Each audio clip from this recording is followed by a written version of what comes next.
As part of Baseball Biz on Deck's advocacy for women's baseball, we've had authors like Jennifer Ring, Mary Fiedler, Aaron Carlson on the show.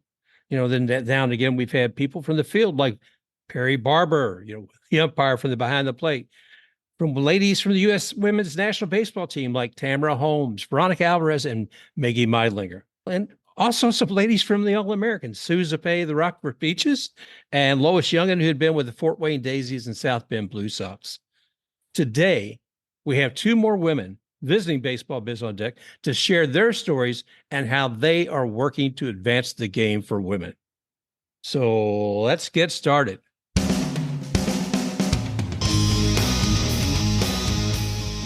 Welcome to Baseball Biz on Deck. I am Mark Carbett, your host, and with me today, I have Leslie Heaphy and Kat Williams, and I hope I said both of those names right, from the International Women's Baseball Center. These two women are essential parts of cataloging and sharing great stories of women in baseball and also sharing the vision of women in the future of the game. Welcome, ladies.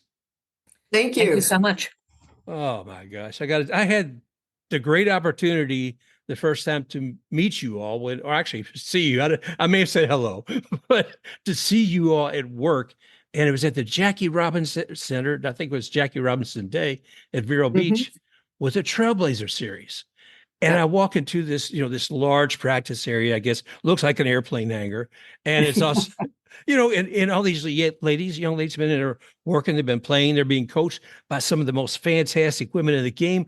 We're talking national champions who are showing these young ladies parts of the game. But then I see there's a pause.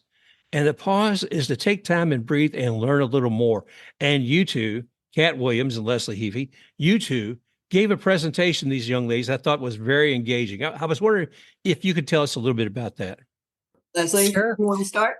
Sure. So we wanted to talk to them about both the history of the game and sort of so that they could see where they fit in and that there are those who came before and that they're not alone in what they are doing. We wanted to talk a little bit about some of those women, just to give them some ideas about who some of these ladies are. Sometimes some of them know more about the history than others, but really it was with the intent of then bringing it forward and talking about their place and their role and what they can do to advocate for both themselves and for others in becoming what we call an influencer themselves, that they have that opportunity. They may not realize it at that moment, but that they have ways that they can also influence others through their play, through their actions, through their telling of their own stories, and even in learning the stories of others, to be able to push the game forward for all of them and for those in the future. I like the way you engaged them. I mean, there was one piece where there was practically a roar from all those seated while listening to the presentation. And that's when you brought up Caitlin Clark on the screen. It's like, yes, not baseball, but my gosh, a woman's sports hero. Yeah. And that's some of what this is about too. It's, of course, we're focused on baseball. We're focused on girls and women in all aspects of the game, not just playing, but we can't overlook where we are in this moment in women's sport history. While certainly Caitlin Clark is not the only fantastic women's basketball player to ever take the court, what is happening around her is just incredible. And it gives an opening to all of us to say, you know what, maybe we're not all going to be Caitlin Clark, but we need to have an opportunity to try, and look how cool it is that you get that. And these girls do get it. They absolutely get it. Well, she's kind of the T Swift of women's sports, I think, sometimes. Yeah. Yeah. I mean, she's got the biggest, brightest, most media attention most of the time, but there are so many other folks out there that they're looking to. But I thank you for capturing their attention. And I was curious, Leslie, about the whole idea of them being influencers, because they know a whole lot more about social media than I ever will. Yeah, me too. But it was the idea that by thinking about what they are doing, by thinking about who they are, realizing that others are looking to them while they may not know that, there's a little girl down the street who's watching them playing, or they encounter a classmate in school who wonders what they are doing, that they have that opportunity to do more than just be a ball player on the field, that in and of itself is amazing, but that there is so much more to what they are doing, and getting them to. And so one of the things we wanted them to do was really think about who has influenced them and how that has happened, and then to think about how they themselves are also going to be able to influence others. Mm-hmm. Yeah. And using their language. I mean, that was, when Leslie and I sat down to talk about, okay, so what are we going to do when we get down there? It is a different world and a different language. And I think that was a big part of it. Be an influencer, be someone who, not only are you advocating for yourself, but as Leslie said, you may be 12, but you might have a sister that's 6. And so, it's partly your responsibility too.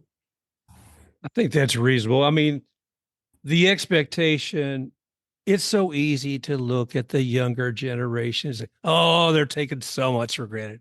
Oh, they don't know anything. What are they going to do next? And I get that. I mean, I think every one of us as we age, we think that the younger ones don't necessarily buy into it, Yeah.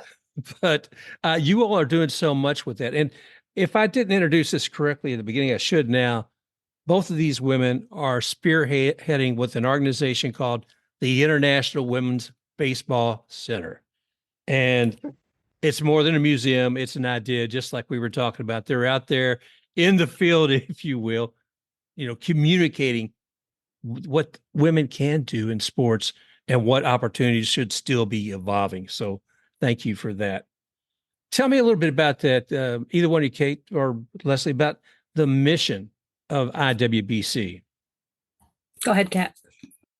Well, when we founded the IWBC in 2014, it came out, several of us being, for a long time having conversations about, there's no home for women's baseball. There's no place where it's preserved. There's no, the National Baseball Hall of Fame does a good job of including women, but it is the National Baseball Hall of Fame, right? It is, right. That is what it is. Little League has Williamsport. There is no home for girls and women in baseball.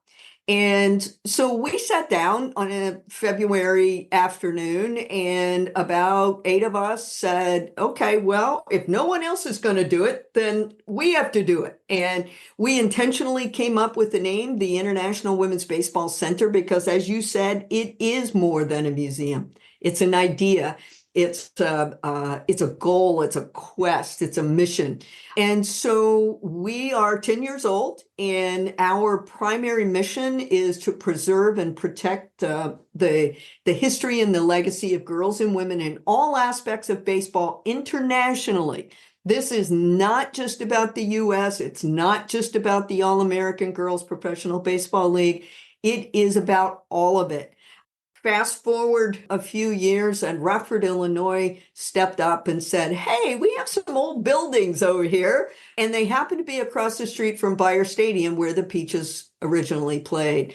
And the rest, as they say, is history. We've been in Rockford since then. We now take care of and run Bayer Stadium. And we also are are about to launch a capital campaign to build that building. But primarily, it's about preserving the history, but not just putting it in a museum, not just putting it under glass or in acid-free folders, but it's about pulling it out and showing girls and women, hey, you stand on the shoulders of greatness. You're not the only one to love baseball. You're not the only one to love this or any other sport. So it's about using that history. And it is quite literally the intersection of history and action and what that ultimately does for girls and women. And we know those statistics. We know that when girls are involved in sports, they become leaders, they become more confident, more independent.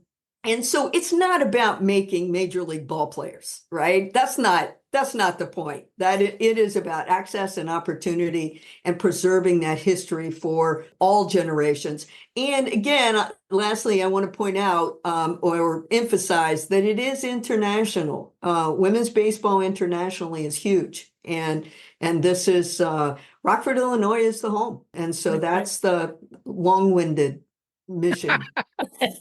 Well, and I would just add one thing. I mean, to Kat's point, it's all about educating people. Education is one of the words that it's right in our very first line of our mission statement. And we're educating people about the past, the present, and the possibilities of the future. And it's all three of those pieces. And I would reiterate, it's also about making sure people realize it's not just about the ball players.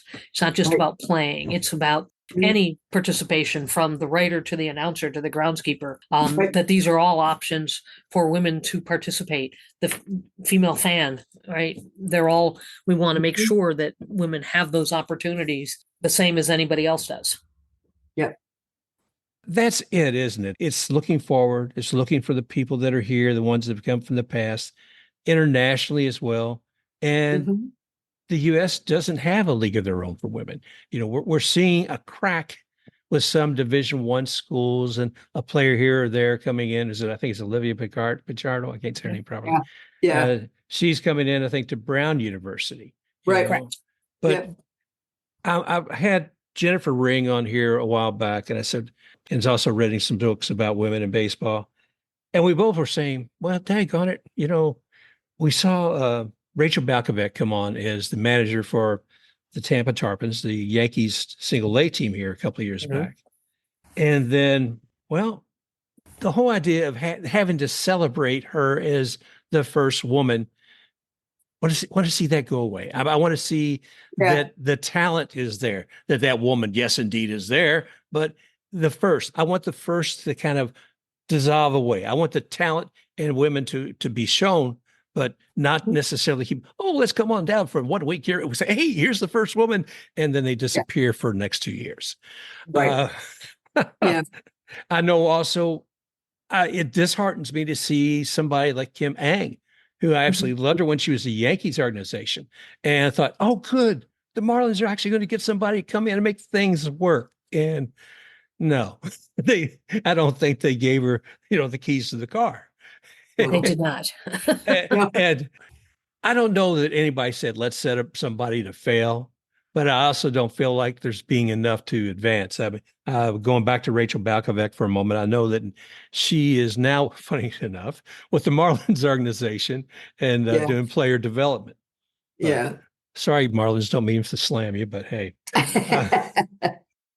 it's part of it. I'm kind of bouncing around here a bit. I guess the thing I'm looking for is there are some real protagonists, some real folks, activists, if you will, for women in baseball, people like yourselves and your organization with IWBC. By the way, where can they find you all online? Unless we're talking about that. IWBC.org. Okay. Simple enough. But I see you all. I see some of the women still with the All-Americans Girls Professional Baseball League. I see the All-American Women's Classic coming up here with Rockford Peach herself, Zusape, kind of started that a couple of years ago. I see Baseball for All, and there's other ones I'm not thinking of at the moment. Sure. And I'm thinking, are these organizations coming together? I mean, because each of you have some strength. Is there a way to crystallize those organizations to even maybe even magnify the power, combined to bring baseball to women in a lot of different capacities? Yeah. I mean, it's that standard saying there's strength in numbers, right? The idea that, and so the cooperation that does exist between the organizations is something that we continue to work on, and we continue to support one another in our efforts. And I think we can always do more in that respect, in terms of making sure that each of us is acknowledging and supporting and promoting what the others groups are doing, whether that's Baseball for All, whether that's the All-American, the Classic that's coming up, whether that's the Slaterettes that are playing on a regular basis. That group's been around for over 30 years. Yeah. Yes. And so it's all a matter of making sure that we are communicating with one another and using that power in numbers, which, we do, but we could always do better. Mhm. Well, yeah, I think that's true of anything. So, but I'm glad to see you guys are working together, and I'm hoping that force is going to get stronger and stronger and be able to do more. Yeah, of All right, course. Yeah. time for me to get off my high horse. I do want to say one last thing. I was really impressed again with what you all did at the Jackie Robinson Center, and also with MLB Develops, what they're doing to help with young girls, Mhm. whether it be the Grit series or some of the other things Mhm. they're doing. And then the women that are coming in to work with that. I mean, seeing Yeah. some of the women from the national team. Yeah. Yeah. They're amazing, aren't they? I Oh, mean, gosh. they are truly amazing. Leslie and I have been at the Women's Baseball World Cup 2 years now. Oh, wow. Last year at the qualifying in Thunder Bay, and this year at the finals. And not that we have a lot of time to hang out with the players, they're kind of busy, but you do get a sense of, the just incredible energy and pride and talent, and those young women also get it. They get that they are very lucky. Yes, it's their talent and their determination, but they are also very lucky to stand on the shoulders of some pretty amazing former players, and they understand that the girls coming behind them really rely on them, and it's wonderful to see. Yeah. And they're just a lot of fun too. And just some really great baseball. Exactly. Here, here. It was Just across the amazing board baseball. from every team that we've Yep. gotten to see over the last Yeah. couple of years. It's been a lot of fun. I mean, Yeah. I got the opportunity to see some of them in Sarasota last year with the All-American Women's Baseball Sure. Classic. Sure. But Yep. then I was glued to the TV because I couldn't make it to Thunder Bay to watch these women perform. Yeah. Oh, And, man. I'm just hoping the stands get filled in Durham, because if you're missing any of this, if you haven't seen that, folks, shame on you, because it is Yeah. some of the best baseball you ever see. And another component I like about it is here are 20 elite baseball players representing the USA, and these women, they're not a rubber stamp. You look across that Oh, no. age-wise, Oh, no. diversity-wise, and you see that veterans who've been playing this for a while, they're engaging the younger ones as well. Oh, So yeah, of course. Yeah. Yep. It's fun to watch, and it is fun to see what we consider the old guard. What are they in their, I don't know, early 30s or something, but they've been playing for a little while. But Yeah. then there were a couple of young women this year that were quite young, and their names have escaped me. Naomi Leslie. Ryan being Mhm. one of them. Naomi, that's right. Was 16 last year Yeah. when we saw her in the qualifiers. And then Yeah. obviously, and to watch the difference in her from Yeah. last year to this year Yeah. was pretty It's great. incredible. As the last year's youngest player on the team, this year there were two 16-year-olds. So, and some of the Yeah. other teams have 16-year-olds, Oh, yeah. 17-year-olds, Yeah. 18-year-olds all playing Right. along with Yeah. Along with those in their- 40-year-olds. Yeah. And so Yeah. it Yeah. runs the gamut. It's fun. inspiring to watch them. It is. It's fun. Yeah. And let's not forget Veronica Alvarez. Oh, yeah. And the other coaches too. I'm not trying to, say that they are unimportant, but Veronica brings an incredible winning attitude. It's more than just about winning, though.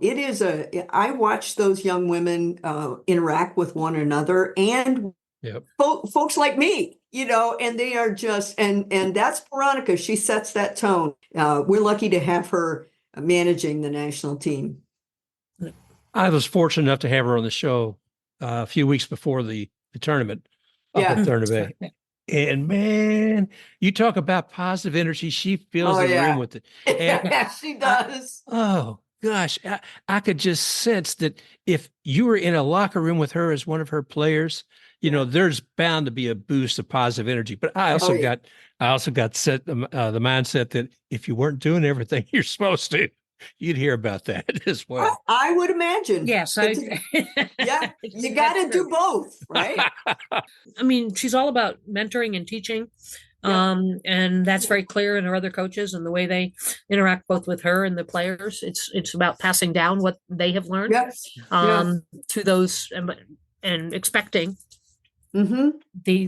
those that they are mentoring Yep. to listen to and to take to heart the things that they're telling them, and that is clearly happening.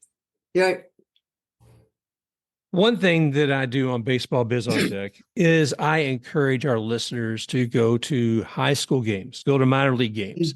You're Yeah. going to see the talent that's up and coming.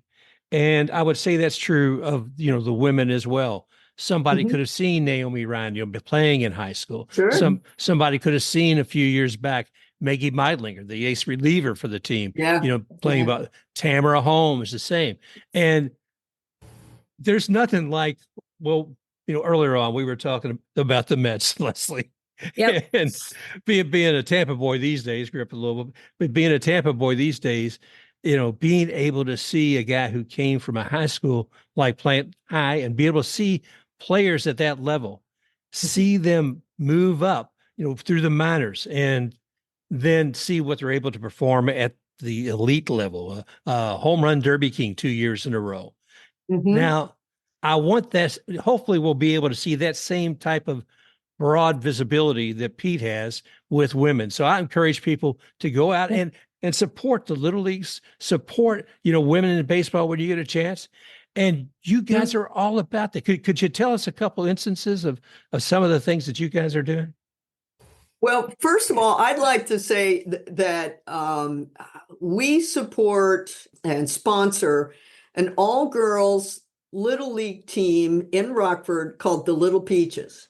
Now, this is not the only girls, all-girls team in the country, and I agree with you. I would encourage anyone go out and watch these girls play. But using the Little Peaches as an example, first of all, this is both a comment about that team and the coach, Bethany Moreland, but also about the city of Rockford. That team, we supported that team. We got, we're their sponsor, and they had a couple of, it was a little rough in the beginning. I went to one of their games last year. There was no place to sit.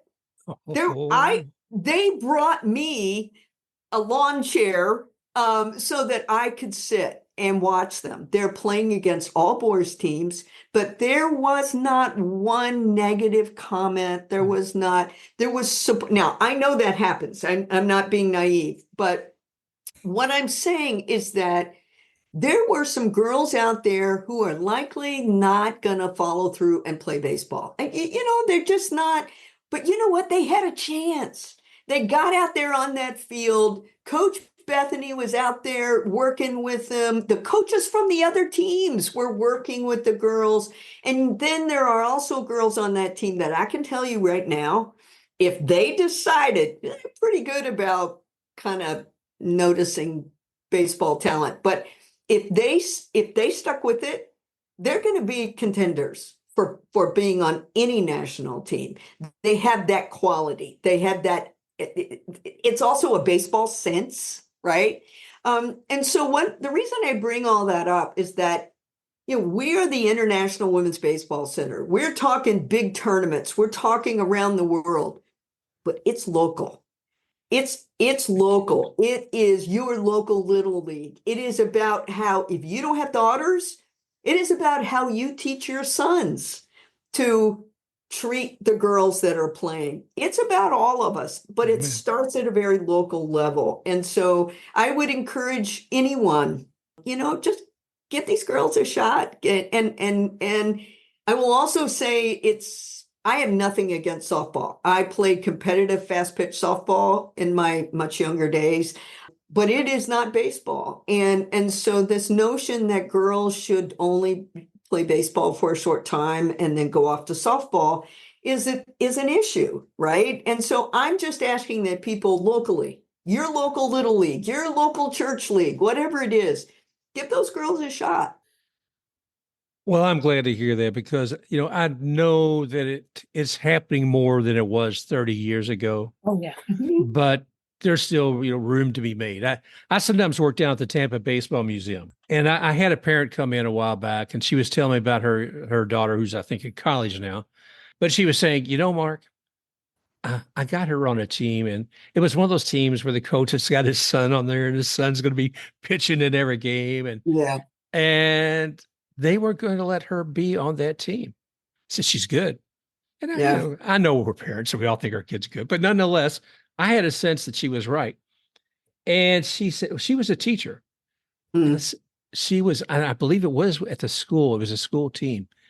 She basically had a conversation with that coach and said, "Look, you can really start pick up this, see the talent, and use her, Mhm. or Mhm. we can have a conversation that you might not be as happy about." Yeah. Yeah, and sadly, that's sometimes what it takes. But that's all.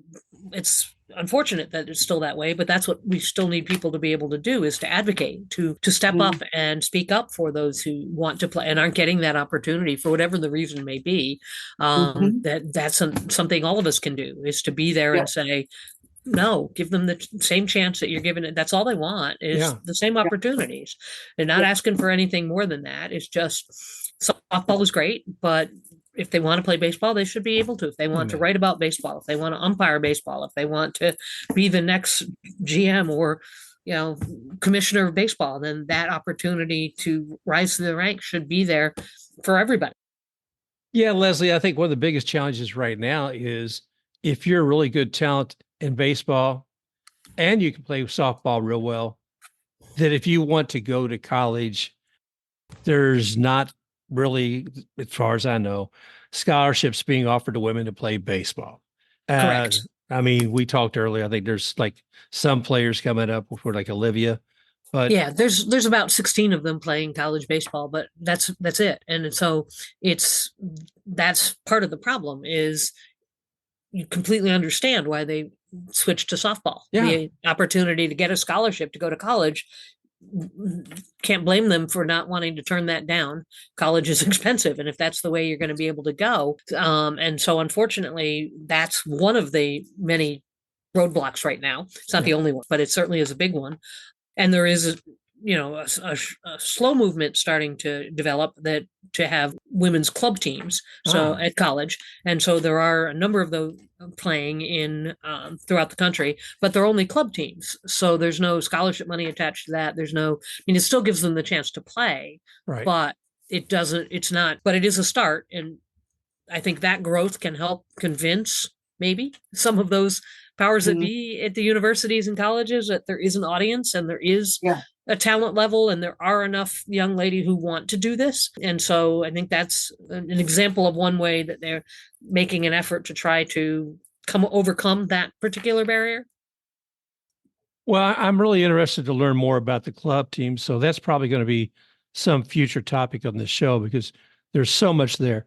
And when you're talking about the club teams, I'm thinking of all the way back to the Vassar Resolutes and those women. Yeah, very much. Yeah. And, This is I'm sorry, go ahead, Leslie. No, go ahead.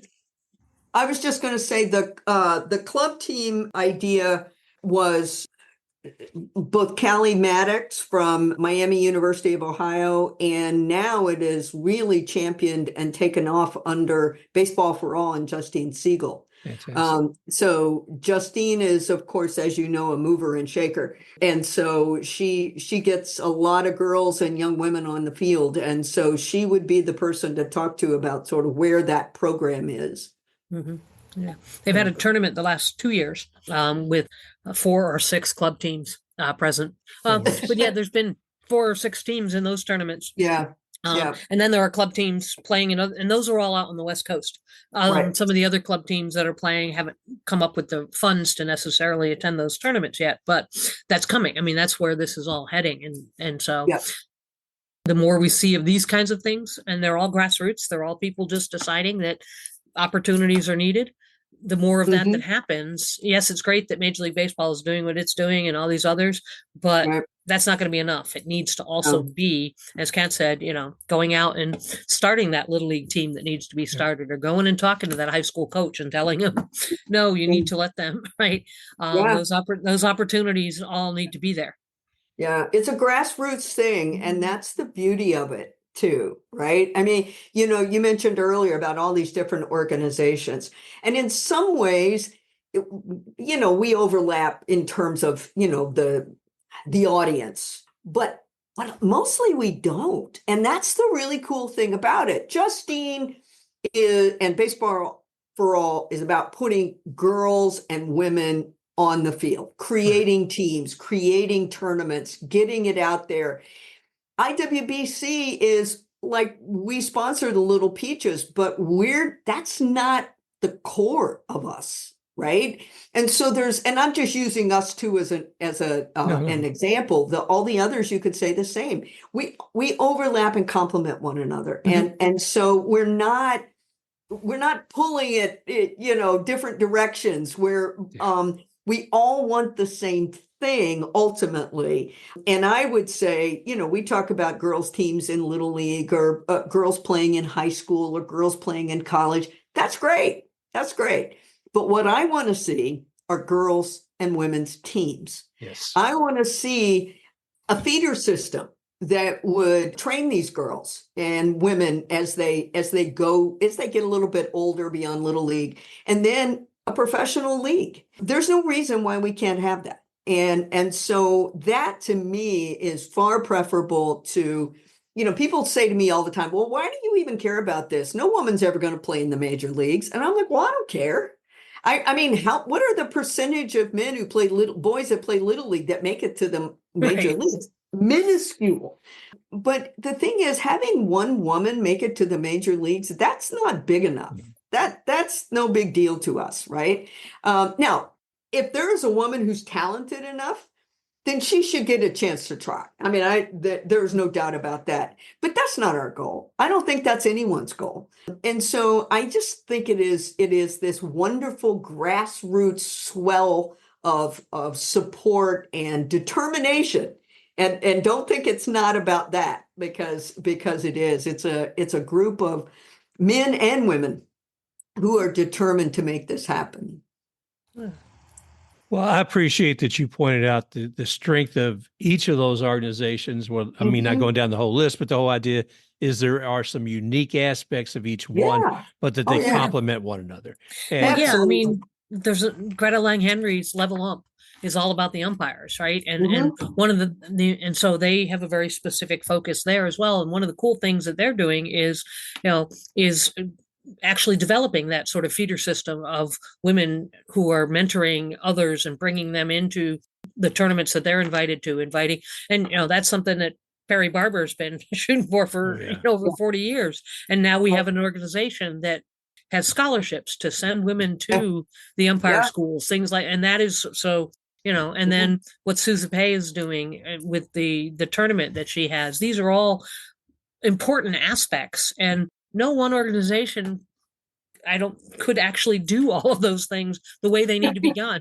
And so having these different groups that complement one another is actually that strength in numbers, right? Yeah. Is realizing that there's so many pieces and then when you throw in the international piece of this, which is huge, there's women's baseball at a significantly organized level. We're not just talking playing in your backyard kind of idea, because everybody in over 35 countries for women's baseball. And and so it's looking at it from that perspective. And that's just talking about those that are playing, right? Yeah. Or umpiring. Yeah. What about all the other women who are involved in baseball operations and all the other kinds of things that we want that same opportunity? And so trying to do that from one organization isn't going to happen. And so advocating in different ways for all of these different opportunities. And I think the thing that I always tell people is, as long as we look at women as that exception and continue to see them as an exception, we're never going to change things, right? And so that one woman on a team, that one woman here, the two people there, they're an exception. And as long as we continue to sort of see it that way, nothing will change. And so we have to get past seeing women involved in baseball as well, that person was an exception. That group was an exception. No, Mhm. they're not. They're there on their talent just like anybody else. And that Right. means women given the opportunity will be able to rise Yeah. as far as their talents will take them. That's what has to happen. I mean, I love that. We were talking earlier about I get tired of hearing this is the first woman that did Yeah. this. You know, Yeah. this is this particular player. Oh, and by the way, she happens to be a woman, and Yeah. that's I don't I know I get them, like I said, I get on my high horse sometimes with that. So thank you very much, Leslie, Well, for. we understand. Well, tell me something else now. Step back away from some of this. I wanted to hear, if I was sitting down with you guys right now and we had a calendar in front of us, what does the rest of the year look like for you all? Well, interestingly, this weekend, coming up this Friday, Saturday, and Sunday, is our sixth annual Women in Baseball Conference. It's a virtual conference that anybody can attend. They just have to register and sign up. But from Friday to Sunday, they'll have the opportunity to hear research presentations on the history of women in baseball, all different aspects of it, as well as individual baseball stories of women who are involved, who are coaches, who are scorekeepers, who teach, and going to hear about some of the experiences of some of our women's national team in Uganda and what they've been doing there. Wow. So all part of this conference this weekend. So that's our most immediate upcoming event that's happening September 20th to the 22nd. Don't forget to tell them who our keynote speaker is. Oh, yeah. And the keynote speaker for the conference, thank you, is Jean Fruth, the incredible documentarian who's the See Her, Be Her documentary film that's going to be shown during the between the second and third game of the World Series, her grassroots baseball organization. She is our keynote speaker. And so that's going to be Saturday night. Pretty exciting. Pretty excited to hear from her. Got some umpires that we're going to hear from, two scorekeepers for Major League Baseball, two women, who whole variety. And it's, to your point about some of the cooperation, it's a conference that's co-sponsored by the IWBC and the Society for American Baseball Research. And we've been co-sponsoring it from the very beginning. And it's hosted then by Rockford University. So it has that local connection to where we are. So that's one of our big upcoming events here. Just this so happens this weekend. Yeah. Well, and Leslie will actually be at the All-American Baseball Classic. I'm unable to attend, but on behalf of IWBC, Leslie will be down there supporting that effort, which is a lot of what we do too, because we don't necessarily host all of those events, but we participate in them. A lot of what's also going to be happening and over the next few months is that we are working to do some renovations to Bayer Stadium.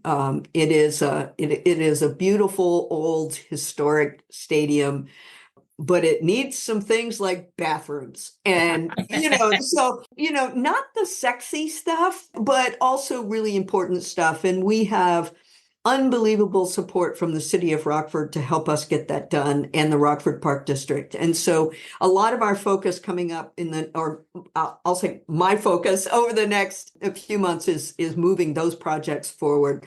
We also have an exhibit that just opened at Rockford University. It's going to be up all semester. It's called Chasing Her Dream. John Kovac is the curator for that exhibit. And he was the curator, right?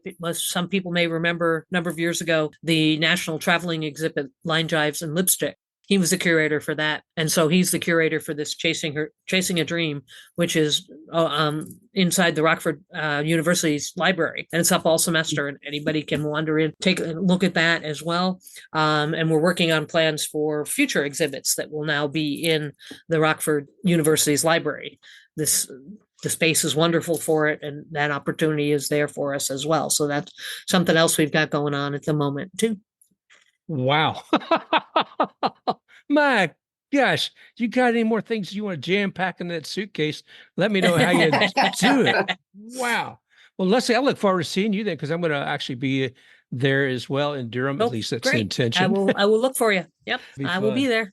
So when are we looking at maybe as far as the physical museum, when are we looking? Wrong question. The shovel going into the ground. Because I got to tell you, being a fan of the Rays in Tropicana Field, we've been talking about it for 10 years. Yeah.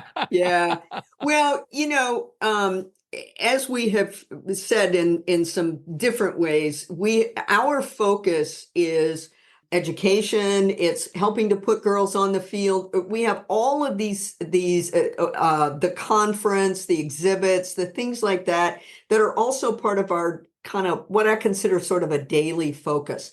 Building the building is huge. It is a big project, and we are working right now with a fundraising strategist out of Chicago, the Swinton Group, and to create a capital campaign. Gotcha. And so we will tackle that once we make the capital campaign public. We're not quite ready for that yet, but we will tackle that whole project, which, by the way, is designed by internationally known architect Jeannie Gang. Some of your viewers may not know who that is, but look up Jeannie Gang, and you probably are going to recognize some of the buildings. The buildings, the Buyer, which is across the street, all of it was designed as one big campus. And so what we will be doing is kind of taking these things piece at a time, unless somebody wants to, some billionaire wants to write us a check. We'll happily take it. Yeah, we'll take it. We'll take it. I'll drive to your house and pick it up. But the reality is, we are doing a lot of things, and we are focusing in a lot of areas, even before there's a building. Gotcha. And so the building itself will be sometime yet, but we will be, as I said, we will be launching the capital campaign before too long. Yeah, we're also working on, we've just started the process to get the ticket booth and things that are there at Byerfield put on the National Historic Register. So that That's fantastic. another project that we're working on as part of just to illustrate what Kat's talking about in terms of the number of things that we're keeping going that are just a part of what we're doing. And yes, the building is the big goal. But for example, next year we're also going to be launching a year-long effort to highlight some of the artifacts in our collection that we already have, so people can see the kinds of things that we're preserving and that kind of thing. And so that's going to be something we're going to be doing all year next year. Well, that's fantastic. I mean, as we said kind of at the beginning, the IWBC is more than a museum. It is being in the community, whether that is at a very local level or you're looking internationally. And I commend you both for all that you're doing with that. Is there anything else that you would like to share with the Baseball Biz on Deck audience about the center or what's going on? I would just simply say, kind of reiterating what we said earlier, if you've got an opportunity, chance to go out and support women playing in baseball or any sport, do so. But particularly if you have that opportunity and you think, well, I'm just one person, what I do is pretty small. Whether it's going out to watch them play, whether it's going to talk to that coach, whether it's making a donation to an organization that is supporting these kind of things, I encourage because that's how we make change, is everybody does their part. And if we all step forward and do our part, we will start to continue to see this wave move forward. Leslie, Kat, thank you both so much for being on here today. It's been a pleasure. Thank you so much. Thank you all. Thank you. This is great. All righty. You can always find us here. You can find us on Spotify, iHeartRadio, Apple, Deck, and of course, don't forget to mention baseballbizondeck.com. Until next week, thanks again, everybody, for joining us, and we'll talk with you again real soon. Special thanks to X-Take RUX for the music rocking forward.